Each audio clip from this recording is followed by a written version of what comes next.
embrace this whole faux ninja kind of mystique that I've made for myself and see where it goes. So that could be it, but that's way more brilliant than I think he is. Martial arts, since the UFC started or MMA started, has gone through like a ton of evolution and revolution in the last like 20 years. Because if you go back to like, you guys are probably too young, but when I was a kid, people thought the baddest motherfuckers on the earth were those like gymnasts from the 1970s kung fu movies, right? Like they thought that was the toughest people ever. It turns out that the toughest people at the time were like wrestlers from the Midwest or something. Like that style was the one that seemed to win all the time. And the bullshit martial arts and the real martial arts got divided. Like you could see what was what. Boxing, turns out that's real. That's a thing that works. Brazilian Jiu-Jitsu, Muay Thai, wrestling, all those things were like real things. Karate was sort of in the middle. What about ninjutsu? Ninjutsu no one does ninjutsu in MMA fighting. And then, you know, when they lose everything, like the ninjas and such, they're like, oh no. The moves that I could do were so deadly that my death touch would be illegal in that sport. Kung Fu is another one that was totally bullshit. And the reason I brought this up, Aikido, which is what Steven Seagal does, bullshit. It's this idea that I can somehow grab your wrist and like make you flip over and fall on your back and stuff. So it's just like a movie. It's what he did in those movies. Mm-hmm. So he's a 7th degree black belt in Aikido. But I'm telling you, like if he grabbed your wrist and you decided not to, then like it's total horseshit. Like you just be like, no, like yeah, here's how I'll make Taylor do a front flip and roll into the ground and flail out. And I feel like I feel like he's thrown so many stuntmen into breakaway walls that he thinks that he can actually do that shit. Yeah. I think he's built himself up that way. I think that happens to a lot of actors, and I think the opposite is very true too. It's a shame that a lot of these rappers and actors who have sort of a tough persona, they have to go travel around with security, because it's not like Steven Seagal has a fight picked with him once in a blue moon. It's like every time he goes to a crowded bar or nightclub, some drunk is going to be like, that's Steven Seagal? Or Jean-Claude Van Damme. That's who I meant to say, because it actually happened to him. That's Jean-Claude Van Damme? I could kick Jean-Claude Van Damme's ass. I'm going to kick Jean-Claude Van Damme's ass. And then I'm going to be the guy who kicked Jean-Claude Van Damme's ass. And the guy kicked Jean-Claude Van Damme's ass, and that's what happened. Jean-Claude Van Damme should have had a big fucking 6'8" dude next to him, like Shaq does. I guarantee that guy Shaq has. He's the guy who's going to rough somebody up if they decide they want to throw down with Shaq. If I have the Jean-Claude Van Damme story right, it's his bodyguard that beat him up. He had a 6'8" badass with him, and that guy kicked Jean-Claude Van Damme's ass. Well, that's bad. I'm not sure if that's true or not, but if it is, hilarious. Hilarious. Can you look up and tell me if I have the story right? Yeah, a 7th degree black belt in Aikido. So is this just you saying that it's bullshit, or is it kind of an understood thing in the MMA community that this is nonsense? I would say it's widely understood. There's a couple. So it's kind of like being like an 8th prestige in Call of Duty. Like you actually earned that. Nothing's done. I'm sure you actually earned this Aikido shit. Just like I'm sure you actually earn it, but it doesn't help you, right? There's some guy out there who thinks it works. Have you ever seen the video on YouTube of this guy?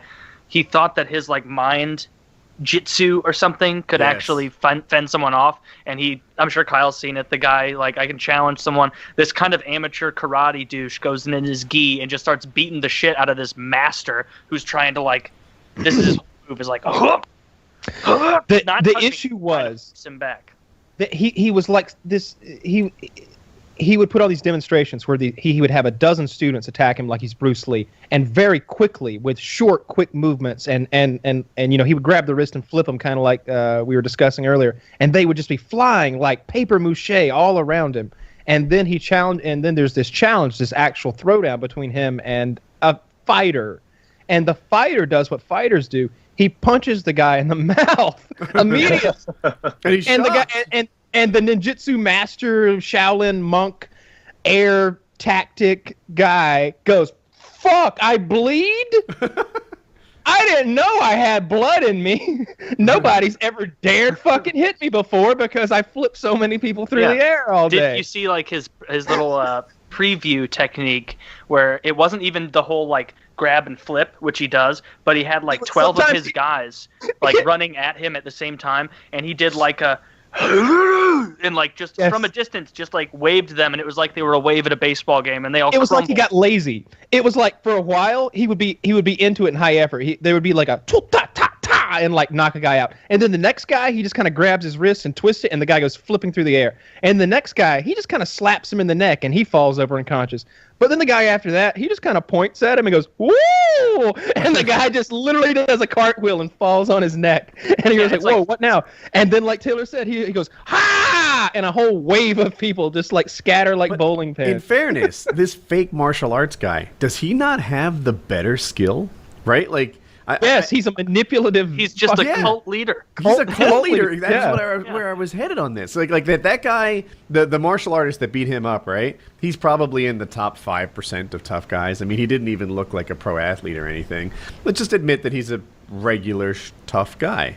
I'm 100% sure you could beat up that master. 100% sure. Oh yeah. But what good is that? That master has managed to carve out a career for himself just doing this with his hand. That's amazing.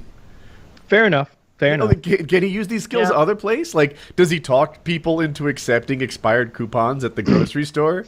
It's like multi-level marketing. They're like, I guess that is redeemable. All right, 2 for 1, 2 for 1. Yeah, he's this crazy manipulator that gets all kinds of shit. He looks back at it, like the little Shaolin monks who are like,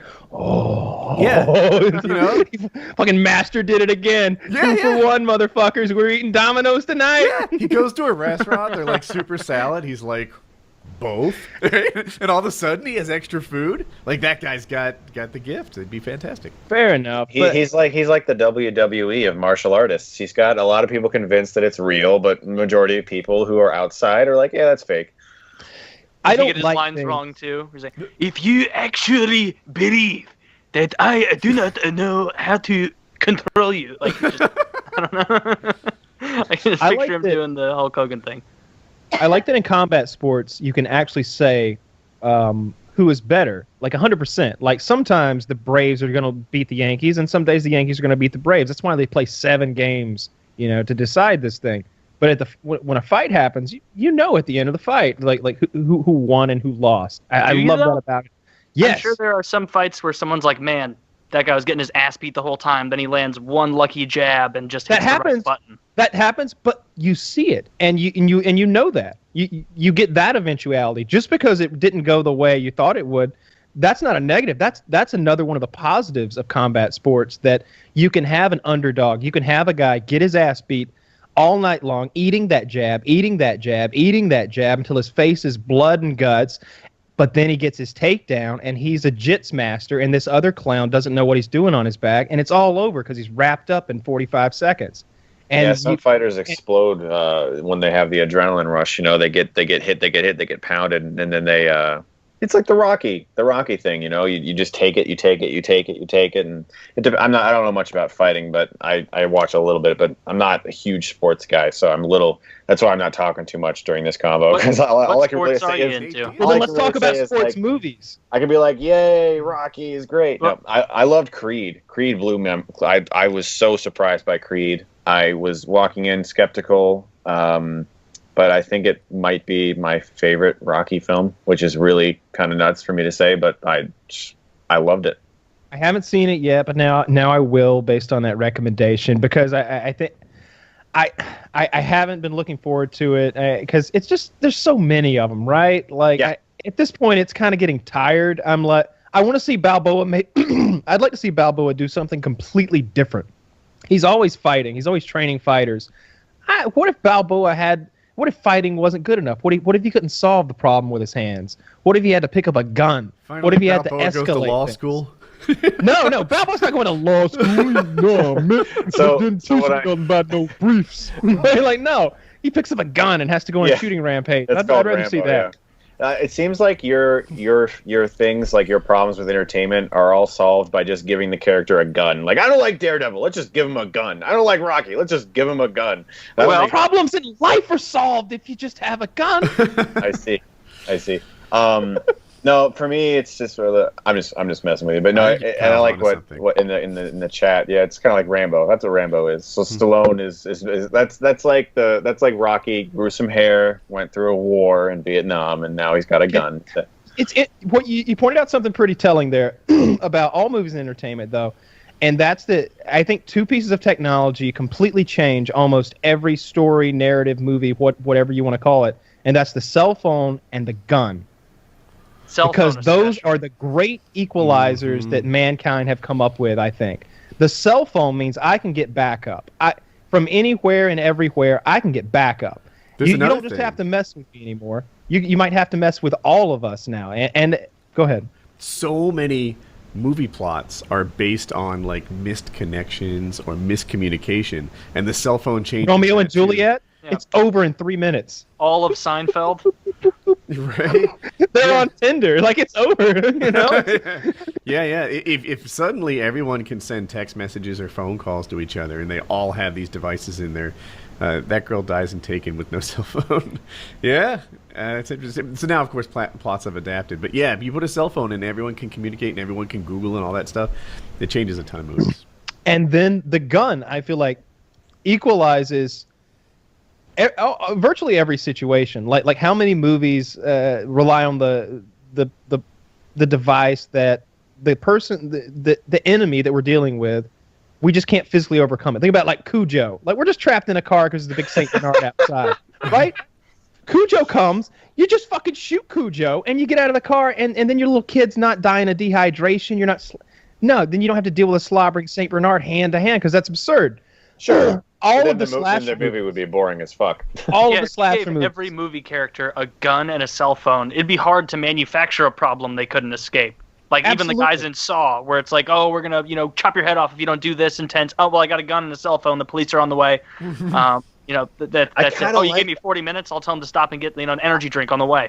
I kind of like it because it's sort of like when I see movies like that, it reminds me the things I take for granted, Because I grew up without the internet. I grew up without a cell phone, and these are all. I'm part of the last generation, and I think some of you guys are pretty much close to my age too, right? I'm 28. 29. Okay, yeah. So we're like the last generation that grew up without the internet. Like all the kids nowadays, they were born the internet. It's the thing, and so when I see movies like that where a character is stuck in a situation like Cujo. It just reminds me, like, I kind of take for granted the fact that I have this thing right here that can just access anything. Like earlier, for instance, how tall is Hulk Hogan? How tall is Hulk Hogan? Oh, he's 6'7". And it's funny because, like, I remember back in the day when I would have to physically go to a library or something to do research for like a school project. About Hulk Hogan's height, yeah. Of course. All I could do was watch my 240p television with like the bunny antennas and look at Hulk Hogan and guess that he's probably a lot of geometry work sitting there, taking account of like the weird meniscus shape on the front. Yeah. Exactly. And I keep going back to the gun thing because I have a lot of guns. It's kind of like part of my lifestyle and stuff. But so I'm willing to put that aside. But when I watch a movie where I'm trying to think, any slasher movie, any issue where there are bad guys coming to our house to hurt us, and that's an issue for some reason, and also any movie where, like, for whatever reason, they've decided that we can't kill the enemy, we just have to like knock them unconscious, like in Iron Man 2, or was it? No, it's Iron Man 3, when for some reason he's building like a taser zap gun instead of just going and getting a Smith & Wesson. Like, he's fighting terrorists. Why is he making a taser zap gun? Why does he need to build his own zap gun to a gunfight? It didn't make any sense. Who brings a chainsaw to a gunfight? Kyle's gonna win all these movies.